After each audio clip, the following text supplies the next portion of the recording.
Hello, welcome back. Welcome back to Send Him Off. It's been a long old summer without football for me. I don't know about you. My ever-present There we podcasting are. partner, Thank you. Alex. It's good Yeah, to be back. it's good to be back. I Yeah. mean, we are we going to make it more enthusiastic? Because I think we were more enthusiastic for Everton, who were our first one. But for the Yeah. purposes of order, This is this the is our first first. release. It's This is just the really first nice to be release. back. So it's so great to be back It is recording and lovely. talking to our wonderful fans. Yes, with snazzy new Yeah, intro music by the wonderful yes. Pat Brooks, Thank you, Pat. Thank you, And Pat. if you go to YouTube, you will see our lovely Some new nice graphic. graphics as well. But we're Yeah, not here to talk about that. We're here not to yet. talk about the champions, the reigning champions, Manchester City. And joining us is our resident City fan. His name's David Mooney, but we call him Die We Moons call because him we're Daddy Welsh. Moons. And He's it's a Daddy term Moons of to us. endearment. David, how you doing, mate? Nothing new or snazzy here, I can tell you that. Old and pathetic here is what we've got. Oh, I don't know, mind. I don't know. It's looking pretty good over at Manchester. No, I wasn't talking about the football team. I was talking about me. Don't put yourself down like that. I David. look at it. I look at it. I look at the City squad and go, "Thank God Scott Carson's there, because at least there's one player who's older than me." Right. So last season, I feel like that's a good place to start. Not too shabby, not a Not bad too season bad at for all. City. Yeah, the weird thing is, like, the way it went. Hang on, before you start, right? You started that as if you're going to criticize something. No, I'm not. Wait. Because the weird thing is, it's like if you were to say to a City fan, would you swap the season that you've just had with the season that Liverpool have just had? And you would go, absolutely not, no way. And yet they came closer to achieving the objective that City had at the start of the season, which is to win everything, than City did. City were comfortably out of everything but the Premier League by the start of May, sort of thing. So it's a really weird kind of dynamic where actually City have got the prize that I think most City fans wanted and were quite happy with the league title. And yet it was still, like, even going into the final game of the season, there was still that really inherent fear that Liverpool would go on and be the team that was the first to achieve this thing of winning all four trophies that are available to them at the start of the season. And I think every City fan was looking at it going, but this Liverpool team isn't a patch on the City teams that have gone years before, and we can't let them do it like before we do. So, like, the sense of winning the title, like the fact that they were 2-0 down against Villa as well, and then they came back to win, all of that kind of crammed into 15 minutes of the final game of the season. Like, I don't think I've ever celebrated a win like it. You know, it's like it all exploded out in that one moment, just because one, they'd stopped Liverpool doing what they didn't want them to do, and two, like, just the very nature of the comeback and how it happened. Because for 70 odd minutes in that game, City were, well, I mean, you've probably seen how the game went, but City were atrocious for 70 minutes, and then 6.5 minutes later, was it? The champions. So it was a really, really strange kind of end to the season, because you would say that City have had a really successful season with how it went down. Liverpool probably got a bit closer to achieving what they wanted to achieve, but ultimately we're probably more disappointed with the trophies that they brought home. Because what it was, the Carabao Cup and the FA Cup. Yeah, the two domestic cups, which, I mean, they're not. I mean, there was a time when, as a City fan, would have been quite happy to win a single one of those, because I remember, like, there was a time in about 2007 when I remember getting to the FA Cup quarter final and getting knocked out by Blackburn and thinking, is this as good as it gets? Is this all that we're ever going to exist for? Stay safe in the Premier League and make an FA Cup quarter final, not even get to Wembley, because I think the semi-finals were at Wembley by that stage. And yeah, we're now in this ridiculous situation where, like, we're talking about not having the best season by winning one trophy and it being the title. It's like, it's really, really odd. Mental. So we've chatted last year. What, if anything, what's different this year? I I think it's quite an exciting season for City coming up. First off, it's Guardiola's last season of his contract, unless anything changes between now and the start of the season. He finally has a centre forward, which he didn't have. Well, he had Jesus last season, but Jesus has been playing wide right for quite some time now.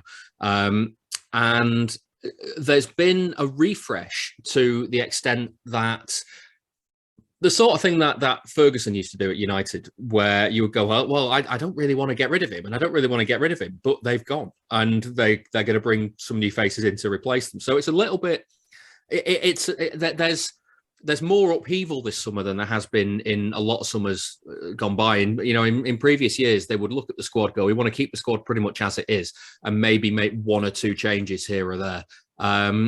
This year they've gone, right, we are going to do some serious business. We are shipping out some players who, in any other summer you'd have gone Raheem Sterling, Gabriel Jesus, fine for next season, keep hold of them, they're good players. But City have gone, no, we're gonna refresh things and give the whole thing a real reboot. And I'm like, the situations that each of those transfers kind of has a situation around it that it kind of makes sense for the players to want to leave, and it kind of makes sense for City to move them on at this time rather than another time. But it's not an easy. There've been a couple of transfers that have not been easy for the fans to kind of go to feel completely comfortable with. Like even when Aguero left, for instance, it was pretty obvious that it was time for him to leave. That his injury record had caught up with him, and he just wasn't able to stay as fit as City needed him to. With Sterling, I think there's a good proportion of the fans who would say should be keeping hold of him. He's a great player, and he'll do good things with Haaland in the middle. Even with Zinchenko, the sort of player that City have been trying to move on for years, and like at the end of every season, he's worked his way into the team. Fans are going, we'll miss that guy. He's been maybe not the best left back in the league, and maybe not even the best left back in City's squad. But when they've needed him, he's been there to be counted on, and he just isn't there now. So it really is a fascinating season coming up, and I just hope to God it's not Guardiola's last, because if it ends up being a bit of a season of transition where they try and work out a few things, it's kind of like a waste of his last year of his contract. Yeah. How do you think Haaland will fare in the Premier League? I think he'll be fine. There's very, very few people who've got doubts about him anyway. But he's not played that much in pre-season. He had, I think it was about 45 minutes against Bayern Munich in the last pre-season friendly. And he spent most of it, between the posts, getting up and down the pitch and being in position to score. The one thing City have really, really missed, that when they've the number of times last season where they got to the byline and drove a ball across and then nobody was there. If they carry on doing that this season, he'll get a hatful. So he's an exciting player anyway. He himself says he's got a lot to learn, but I think he'll be great in this team. City create chances and he'll thrive off that. His big goal, his big chance conversion in his career, is like excluding penalties, has been far and away better than pretty much anybody else who's been playing at the same time. It's ridiculous. He's like something like 1 in 3, where everybody else is kind of like at best 1 in 6. It's really, really mad. So if he can get in those chances, he'll score a hatful of goals. And if he's in this weird position where I almost guarantee this will happen this season, is that he'll start the season really well. He'll score a few goals, and in a press conference, Guardiola will be asked, Erling Haaland started really well. What do you make of him?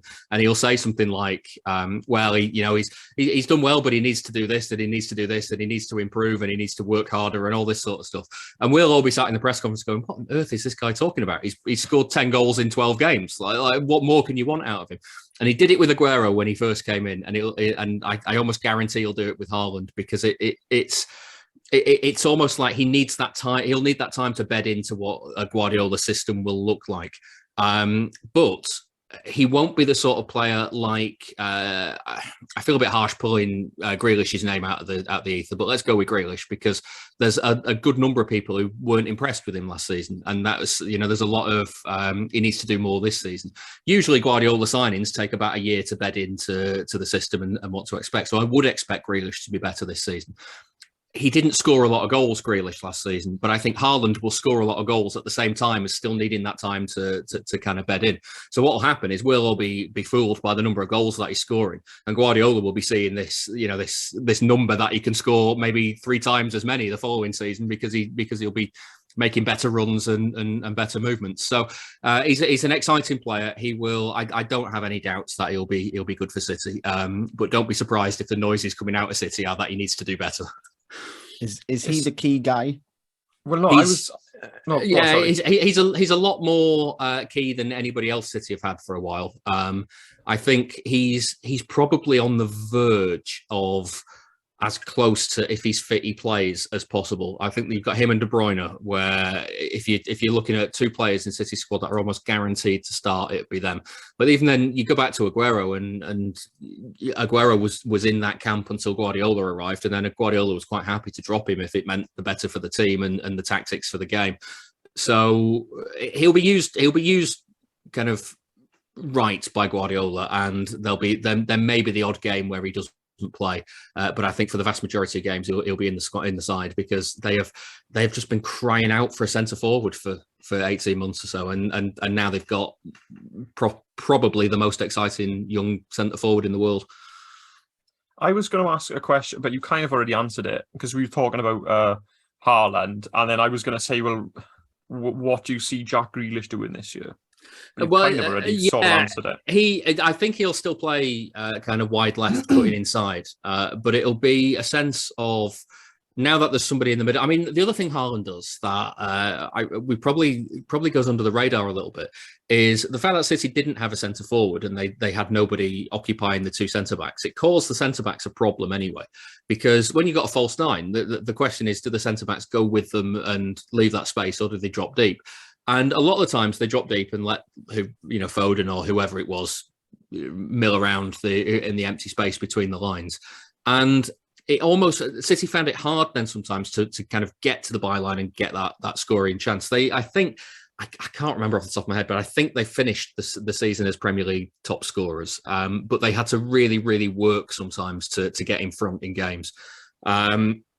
With Haaland in the centre of the pitch, you've suddenly got centre-backs going, well, we can't let this guy go free. And then suddenly Foden, Grealish, De Bruyne, whoever, have maybe a yard, 2 yards more room to do what they want to do. So I think that opens up an opportunity for Grealish anyway. But on top of that, from what I saw of him in pre-season, he's kind of come back with a bit of fire in the belly anyway. And it's almost as if the penny has dropped for where he needs to be. He was a little bit unlucky, as it happens, to miss out against Villa on the final day, because he came on against West Ham in the penultimate game and turned around a 2-0 deficit into a 2-2, and it was on the verge of being ready for a start in that final game of the season, but he didn't quite make the team, and he was on the bench. And then Guardiola, it was like his head fell off, like just before kickoff, and he played Fernandinho when he shouldn't have done. So that had to be rectified at half time. That used up a substitution, and then he wanted Gundogan on to arrive into the box at a better time. So that used up a substitution, and he needed someone who could supply in the box, and that was the player. The player he turned to was Sterling to play on the wide right. And suddenly you've used 3 subs there, and you've not got Grealish on the pitch. And actually, Grealish going into that game was probably your most informed player. So it was really odd to kind of be in that situation where you understand why he's not come on the pitch, but you're going, actually, you probably wanted him on the pitch at some point. And it looks like he's kind of carried that form into the new season. So I expect he'll be one of the players that gets into the byline. He'll be working with De Bruyne and Mahrez especially to make those runs in behind. And he might not score a huge ton of goals, but I think he'll bag a ton of assists with Haaland in the middle. Yeah, interesting. I agree with that. Very interesting. I just want to talk about Calvin Phillips. So did I. That was my next one. Yeah, where you see him slotting in, as a dead starter, as a as a bit part. Yeah, I think bit part. I think he's got work to do to get into the team. I mean, first off, City play with 1 anchoring player in Rodri. They might change to 2 anchoring players for this season if they've got Haaland kind of not coming back and filling some of the space, if they're stretching the game with Haaland up top. So they might revert to what became this. This is a term that I don't know if it escaped the City lexicon, but we used it all the time in 2021, the pandemic season. We called it double pivot, and it was basically Rodri and Gundogan sitting in front of the defence, and it made City static as hell. And it became a dreaded thing because there was just no movement in the team at all. They might revert to that because there doesn't need to be as much fluidity if you've got a focal point at the top of the pitch, and that's what City were lacking in that season. So Phillips then could either come in for Rodri and play the one anchoring role. I don't think he'll do it because I think I think Rodri is another one of those players that Guardiola really, really trusts to do his job. I mean, without being too vulgar about the job that Rodri does, I've never seen a man whose arse is where it is and positioning his body in where it is be able to turn the wrong way and keep hold of the ball. It doesn't make any sense. The number of times where you think, well, Rodri's done here. He's got three players around him, and then his arse just gets in the way of somebody, and suddenly he's got 3 yards of space. I don't know how he does it, but it's kind of his party trick now. I don't foresee Phillips being able to come in and do that sort of thing straight away and kind of accept the pressure, then find the pass. But what Phillips does have that Rodri doesn't have is a little bit more mobility, so he can get up and down the pitch a lot more than Rodri could. So it would make sense to play them alongside each other as well as one or the other in the holding role. And I do wonder if Gundogan's role is going to be a little bit more stripped back this season, because there was talk of him being one of the players that might leave in this summer, but he seems not to be. So I think Phillips is an option. I think he'll get a good number of games. I don't think he'll be an automatic starter.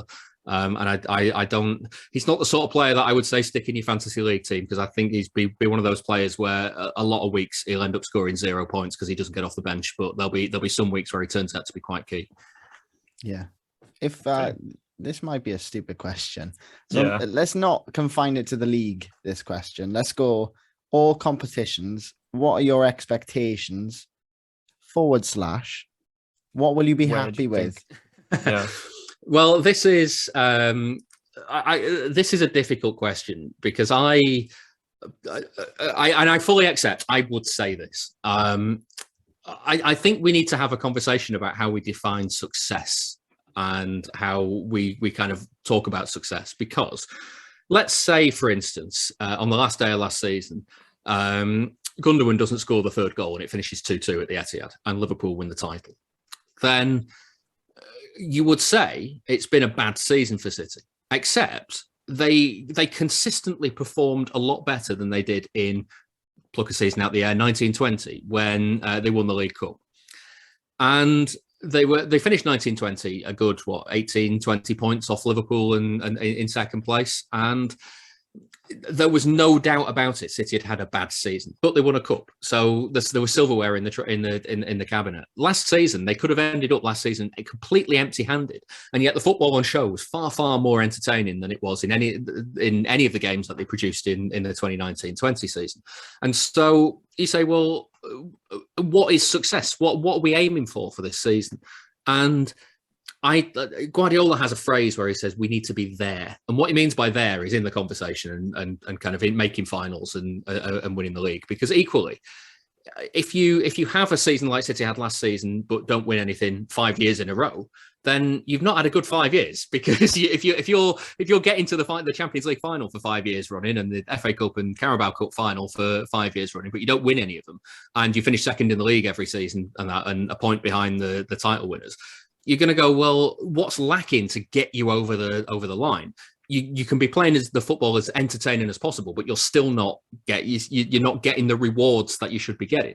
So there has to be a balance between success in terms of silverware and entertainment value in terms of football, and that's what I want to see for City next season. I'm not going to sit here and say I'll be disappointed if City win nothing next season, as long as the football that gets us to the winning of nothing is quite entertaining, because the season after, City will be there or thereabouts again, and they will sooner or later there will be more silverware coming into the cabinet. So I won't say City have to win the league or City have to win the Champions League. I would like them to win both of those. I would like them to win everything that they're competing for. I also accept that it's probably not possible. Liverpool played in every single game that they could possibly play in last season, and they won 2 of the 4 trophies. I think it was the 18-19 season. City played in. Oh no, sorry, it would have been the pandemic season behind closed doors. City played in all but one of the games that they could have played, and they got knocked out in the FA Cup semi-final to Chelsea, and they came as close as anybody had come at that point to winning the quadruple. So the question becomes: is like, first off, is that actually possible? Can you do it? Can any team ever win all 4 trophies?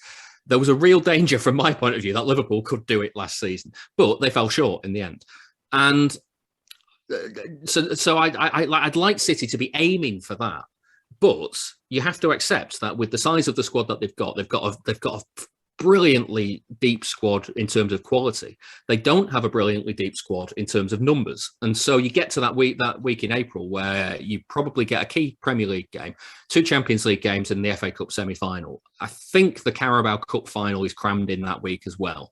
So if you're playing in 4 games in that week where every single one of them is a must win, something has to give eventually. And for City in the last kind of 3 or 4 years, it's been the FA Cup semi-final each time. And if you're kind of accepting that is a possibility, then you can't go into the season going, we need to win this or we need to win this, because you could get knocked out of the Champions League because of a deflected shot that, you saw when Chelsea won the Champions League, the iconic Gary Neville commentary on the Torres breakaway goal. Yeah. Chelsea did not deserve to beat Barcelona in that game, and yet they did, and that's how that's how knockout football works. So what I want from City next season is I want a decent defence of the Premier League title. I'd like them to win it again because there's not many teams in the Premier League era that have done 3 in a row. So I'd like them to win it again, and just be competitive in every other competition. If they get knocked out because they're a bit unlucky, that's fine. If they get knocked out because they were rubbish, then that's a different story. Yeah, good answer. Very good point. Very good answer. Very good point. Right. So we've had star player. We've had what you expect, what you want. Finally. Yeah, I want a prediction. A prediction as to where they're going to finish. Okay. Well, I'll nail the colours to the mast. I think Haaland will. I don't think City have got worse. Let's put it that way. So okay. I think City will. They should win the title. I think Liverpool are very good. I think Liverpool are also in a little bit of a transition. And I think City are very well placed to be able to cope with theirs. So we'll see where Liverpool are coping with theirs a couple of months into the season. And if we end up with another really close title race, then I'll have no fingernails left. But I think City will be they're good enough to win the title. So let's back them to do it. There we are. Neck on the line. That's a proper neck on the line one as well. Yeah. None of this, none of this 15, 16 goals. They're going to win the league. It's not really, is it? I mean, the squad's worth nearly £1 billion. Yeah. It's probably a good shout that they'll finish in the top 2. Yeah, no, they should be winning the league. Well, pleasure as always, David. Thanks again. Thank you very much. Moons, he is Moons to us. He's a regular fixture now and send him off. Do you want to take a couple of moments just to tell everybody where they can find you on social media? Yeah, if you're that desperate that you want more City content, then I'm Blue Moon Podcast on Twitter. You can find me on that. I also have my own Twitter, David Mooney, because I have no imagination and just stick my name on everything.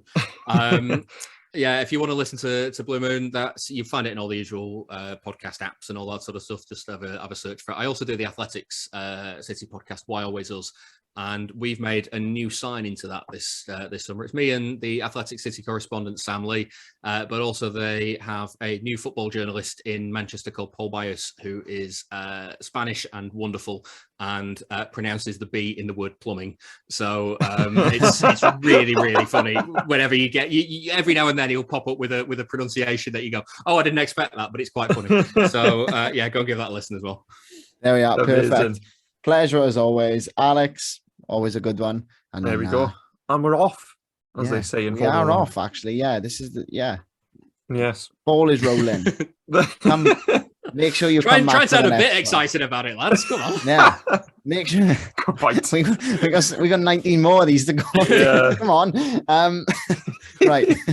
Make sure you stick around, listen to the next one. And find us on social media. The buttons are somewhere if you click enough. Have a look around, you'll find them. Yeah, have a rummage. Well,